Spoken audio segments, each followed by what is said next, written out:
Okay, we're going to look at these three examples of using the calculator to find the line of best fit. It's Halloween night, so if you hear a doorbell, that's why. And I figured, you know what better way to spend a Halloween than doing math, really. It's fun, and at times I guess it can be a little scary. So this example we did do in class, so just to kind of review a little bit of what we did. Before we even look at this one, on the calculator, couple of things that I want you to do is I want you to hit the y equals button. And if you have any equations in there, go ahead and clear them out. The other thing is we are going to set up the calculator so that we can see the correlation coefficient. And in order to do that, and you should do this before you do anything else, just so you get that correlation coefficient value, we're going to go to the catalog by hitting second 0. And we are going to hit this x to the negative first button to pop us down to the d's. And we are going to down arrow. Keep hitting until our arrow gets to the command diagnostic on, which is that one right there. And what you're essentially going to do is hit enter twice until it says done. So now your calculator is set up to give you the correlation coefficient for the set of data. So what we are going to do now with this one is we are going to enter the data from the first set. And that data, to enter the data, you click Stat, and then hit Enter on Edit. And I already have this entered in, but you can go to List 1, enter it, and then List 2, and enter that value. So go ahead and take a minute to enter that data. And the way we decided what went into List 1 or List 2 is by looking at the data and making a determination, well, what makes more sense? Does altitude depend upon the outside temperature, or would the outside temperature depend upon the altitude? And of course, the one that makes more sense is that the temperature depends upon the altitude. So the temperature is a dependent value. Altitude is the independent value. And so the independent value goes into List 1. The dependent value goes into List 2. So that is why we chose to enter the altitudes in List 1 and the temperatures in List 2. Okay, so what we are going to do next is we're going to take a look at this stat plot on the calculator by going to the stat plot menu by hitting second y equals, and we're going to hit enter on plot 1. And what we're going to do is turn plot 1 on. So we're going to hit enter. So now it's on. We want this highlighted, stat plot. X list we want to be list 1, Y list L2. And you can really choose anything you want for the mark. I like the squares, so you can see that. Color, you can have whatever you want. And we're going to leave it blue. Now, in order to take a look at this stat plot, and to get the window to fit around the data, we hit zoom 9. Okay, and that's what the data looks like. Now, the next thing we are going to do is calculate the equation for the line of best fit for this data. the line that goes down the center of this data the best. So in order to do that, we go to Stat, then we right arrow over to Calculate, and we're going to do number 4, linear regression. So you can go ahead and hit the number 4, and this is a screen that comes up. Now, what should happen is in the X list we should have L1, Y list L2, and what we're going to do is down arrow to store regression equation. And we're going to tell a calculator to put this regression equation in Y sub 1. So in order to do that, we go to bars, which is this button right here, right next to the clear button. Then we right arrow to Y bars, hit enter on function, and then hit enter on Y sub 1. So now we're telling the calculator to calculate this line of best fit and then store it in Y sub 1. So now we hit enter, and we're going to go ahead and calculate. Okay? And there is the line of best fit. So A is the slope, B is the y-intercept. So we're going to go ahead and write that equation that the temperature outside the plane is equal to negative 0.0122 times the altitude plus 60, I believe it's 6.28. That's right. So 66.28. And just to talk a little bit about what that slope and y-intercept mean, we talked about this in class a little bit.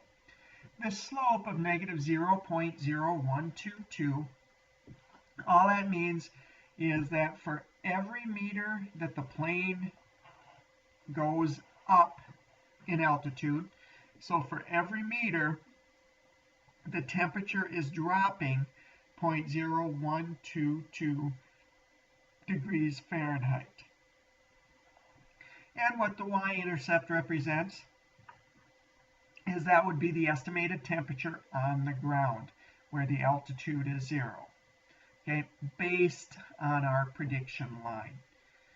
It's not what it actually is, but that's just what it represents. Now, so the next one, give the value of the correlation coefficient, and we talked about what this means a little bit in class. And the correlation coefficient is the R value. So the correlation coefficient in this case is negative 0.962. So I'm going to go ahead and write that down.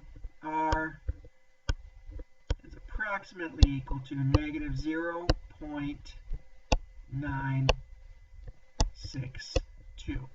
Now, what that correlation coefficient means is if it's a positive value, it means it's a positive correlation, and the data generally rises as we go to the right.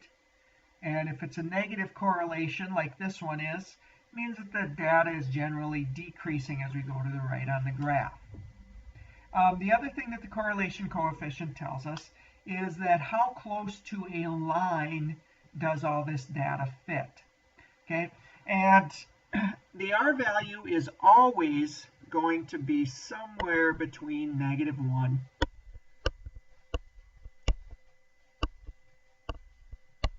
and 1. Now, if it is equal to negative 1 or positive 1, it means that all that data lies perfectly on a line. If it's negative 1, it lies on a line that is going down as we go to the right.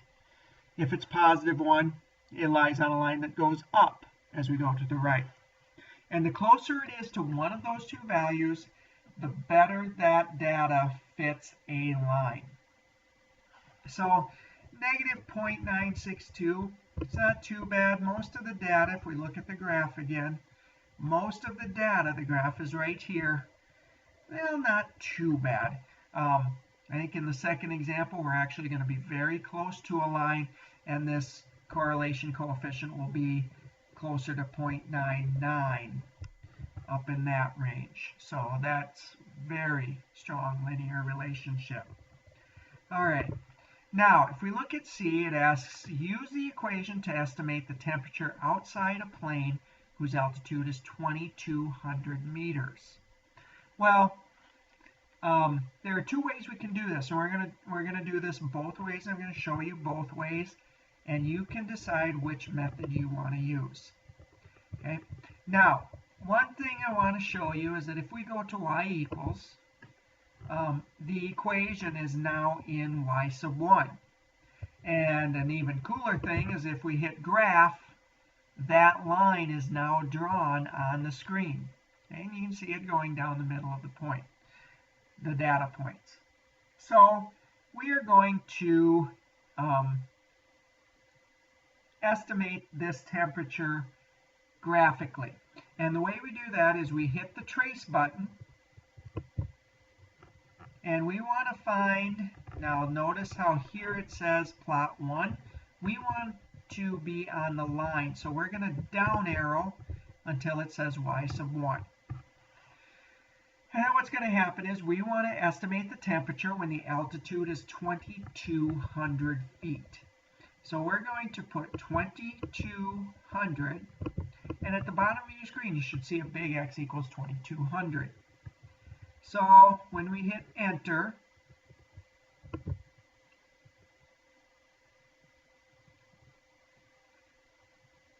it graphed again for some reason. We are going to trace again and down arrow to the line, and we are going to enter 2,200, and we are going to enter. And what you now should have at the bottom is 2,239.44. So we can go back here and write in 39.44 degrees. That is the temperature predicted at about 2,200 meters in altitude. Now, the second way we could do this is back on the home screen. So to get back to the home screen, we hit second and then the mode button right next to it. Notice how it says quit up there. We're going to quit the graph, and we're back at the home screen. So the first thing we're going to do is call back y sub 1 by hitting vars, right arrow to y vars, enter on function, enter on y sub 1, and then we're going to put something in parentheses, and what we're going to put in parentheses is that altitude, that value for the independent variable that we want to find the temperature of. And when we hit enter, 39.44, exactly what we got on the graph. Now, one thing you will notice, what you basically did was you told the calculator to take that equation that was in y sub 1 and put 2,200 in for x. Much the same way that if you were given a function f of x, and if you wanted to find f of 2, you would just plug 2 in for x. Finally, on part D, it asks to predict the altitude of a plane when the temperature outside reaches the freezing point. So in order to do this, what we're going to do is we're going to go back to the y equals screen, and we're going to enter a second equation in y sub 2. And what we're going to do is enter that temperature that we're dealing with, and the freezing point in degrees Fahrenheit is 32. So we're going to put in 32 there. And now when we hit graph, we are going to have a second line. It's going to be a red line that intersects that point somewhere. Okay, so what we basically want to do is find when this blue line intersects the red line, and that's going to tell us the altitude at which the temperature will be 32 degrees Fahrenheit. So in order to calculate the intersection, we're going to hit second in the calculate menu, and we're going to calculate an intersection, which is choice 5. So we're going to hit 5. And then the calculator is going to ask you intersection of what? Is this line something we want to find the intersection of? The answer is yes, so we're going to hit enter. And then is the red line something we want to find the intersection of? The answer is yes, so we're going to hit enter again. And then the calculator is going to ask you to enter a guess. And this honestly does not matter, because what's going to happen is your calculator is automatically going to snap to this intersection. If it makes you feel better as a person, you can go ahead and hit the right arrow and move that cursor a little bit closer to that intersection if you want, but you don't have to. The calculator is going to do it automatically. Then when we hit enter, we see that the temperature is 32 degrees at an altitude of about 2,810 meters. So at about 2,810 meters is where the temperature is going to be, the freezing point. So I think we have some trick-or-treaters. So that's going to be the end of this video, and we will do example number 2 in the next video.